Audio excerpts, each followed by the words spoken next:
¿Qué pasa, YouTube? Sixfthax here. Have for you guys today a pretty awesome RU Wi-Fi battle I had against Syvird off of my Discord. Now, unfortunately, I haven't been able to actually look for battles this week. I was going to try and look for some on Tuesday or Wednesday, but I'm like 90% sure I should be able to get some today on Thursday, hopefully by the time or around the time this goes live. So yeah, if you guys are around, then definitely accept my challenge and we can hopefully get a battle in. So if you guys do enjoy the video, make sure to hit that thumbs up button down below and answer the comment question of the day. So I'm using this pretty cool RU team that had some pretty fun sets. It had Specs Roserade, SD Silk Scarf Beware, which is actually something I've been wanting to use for a while now, as well as Scarf Moltres, which is a monster in RU from my experience. So going into this game, the biggest threats I saw on my opponent's team were going to be the potential Choice Banded Zygarde 10%, because typically they're always banded, and then Beware on his side, depending on what set it's running, could be a giant threat. But mainly I'm scared of the Zydogue because my only real switch into Zydogue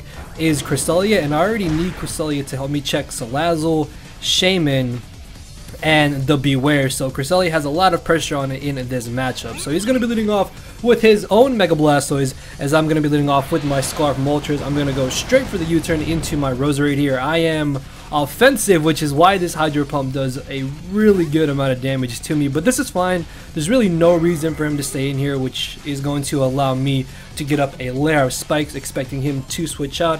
I guess in hindsight I might have been able to go for the Hidden Power Fire because his switch in the Bronzong was very obvious, and you're going to see that this Bronzong actually turns out to be a bit of a nuisance because of the common set that Bronzong typically runs in RU. So I hard switch here directly into my Blastoise, expecting him to go ahead and get up his rocks. There was also the chance that he might have wanted to double out, expecting me to bring in my Moltres, because Moltres would have been a pretty safe switch in there too.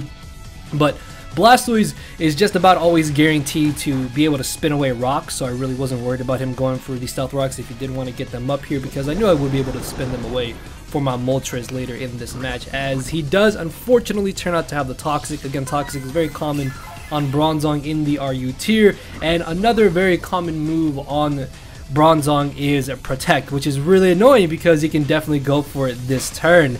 And what I need to do is try to weaken this Bronzong. So the fact that I revealed to him that I had Dark Pulse, I thought that he was going to switch out here. In my opinion, there's no real reason for him to leave in Bronzong here. If he allows me to get off a Dark Pulse, that's a solid 50% that I'm doing to Bronzong.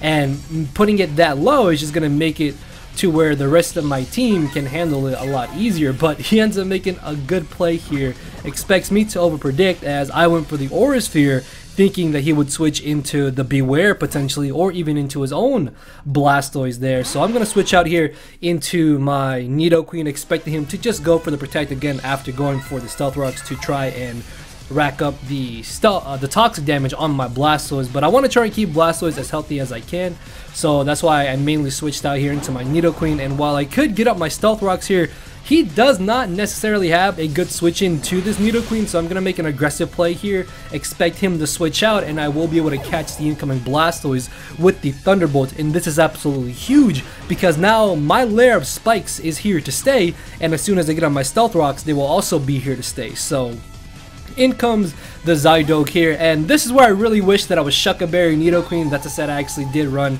a couple months back, and it would have really helped me out here because I could have been able to guarantee chew 1,000 arrows and then knock him out with the Ice Beam. But as I bring in my Cresselia here, that 1,000 arrows does pretty much nothing to me, and that should have thrown up a red flag in my brain telling me, okay, this is probably not Choice Banded Zydogue, which could be a little bit problematic if it does turn out to be Dragon Dance, because if it gets a free Dragon Dance later in the match, it could sweep through my team once I lose my Cresselia, or if Cresselia is too low. So I have to be very careful with my Cresselia, which means I cannot let this Bronzong toxic my Cresselia. So I'm going to be forced to switch out here as I bring in my Nidoqueen. I am going to either try to get up my Stealth Rocks here or try to get off some damage on this Bronzong. Ultimately though, Rocks are going to be very nice for me because it's going to be some really needed chip damage on that Zygarde and the rest of his offensive threats that he does have in the back. Especially with Blastoise gone, there's no way he can get rid of my hazards at this point. So unfortunately, I don't have a fire type move on this Nidoqueen, so I'm going to try to see how much damage I can do here with the Thunderbolt. Do a decent little bit, and that little bit of damage puts him in range of where I could potentially knock him out with a +2 hit from my Beware. So this turn, I'm going to bring in Beware, thinking that if he does go for the Gyro Ball again, I will be able to chew the hit and take practically no damage from it. And then the following turn, as he probably goes for a Toxic, I can get up a Swords Dance. Then if I expect him to go for the Protect, I can get up a second Swords Dance, or I can just be outright aggressive with the Hammer Arm or the Return. So he does Protect here, as I will be able to go for the Swords Dance. I thought that he would Toxic instead of Protecting there, but the fact that he did go for Protect there now means that this next turn, unless he wants to risk a 50-50 chance of not getting the Protect again, I'm in a perfect scenario where I can just click Hammer Arm and absolutely nuke this Bronzong. It doesn't even matter that he lived. Just the fact that I was able to do this much damage to Bronzong already is very good for the rest of my team in the back, because this is really his only wall that is left, and once this goes down, all he's mainly going to have is offensive Mons, which is still going to be good for me, because that means we can trade Mons for Mons essentially if it comes down to it. And I still have Cresselia in the back, which is a very hard Mon for him to take out, as well as me still having my Mega Blastoise, which is very bulky. So in comes the Salazzle. I don't want this thing to potentially get a free Swords Dance, not Swords Dance, a free Nasty Plot or Substitute potentially, so I'm just going to leave him Beware. Plus Beware didn't really outspeed anything that he had left, and getting rid of Bronzong was all I really wanted Beware to do. As I bring in my Cresselia here, there is no way that a Z Sludge Wave should put my Cresselia in range of where I will be knocked out by a +1 Zygarde's 1000 Arrows even after Stealth Rocks if I'm not able to recover off the damage. So I can stay in here pretty safely and go for my Psychic, except for the fact that he gets a perfectly timed crit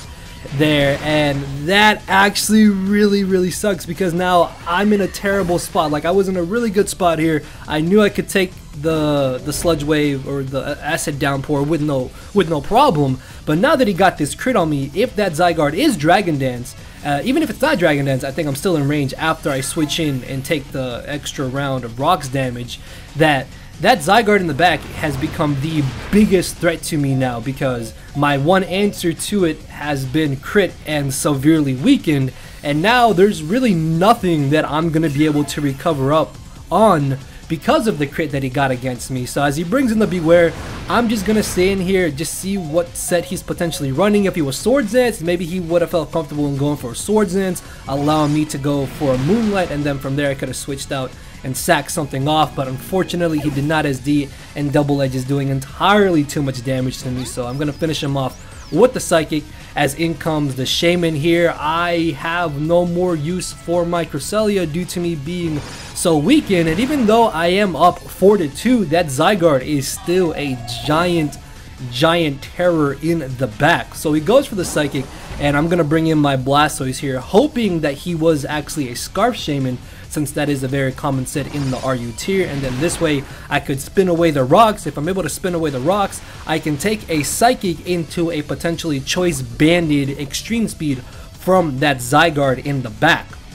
So I will be able to spin away my rocks here, as he's going to knock me out with the Psychic. Because he keeps going for Psychic, I'm pretty set on him being Choice Scarf at this point, so it was a lot more beneficial to me to get rid of those Stealth Rocks to get a free switch into my Moltres here. As he goes for the Psychic, I will be able to take it, and I am going to go for the Overheat, and this was probably a really bad misplay on my part, and I get a crit, but that didn't matter.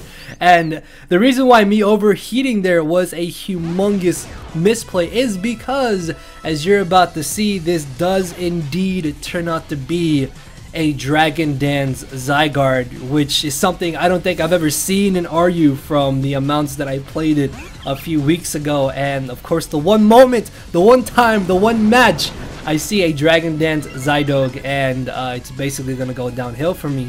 What I could have done, and initially what I should have done, was just gone for the Hurricane, because if I had been able to hit 2 Hurricanes back to back, which is only about a 49% chance, then I would have been able to knock out the Shaman, and I would have been able to knock out the Zygarde. I actually could have missed 1 Hurricane against the Shaman and still been out of range of Extreme Speed, and all I would have had to have done was hit that Hurricane on the Zydog there. So Yeah, it kind of sucks that the crit on the Cresselia from his Salazzle was literally the perfect moment that he needed to get a crit.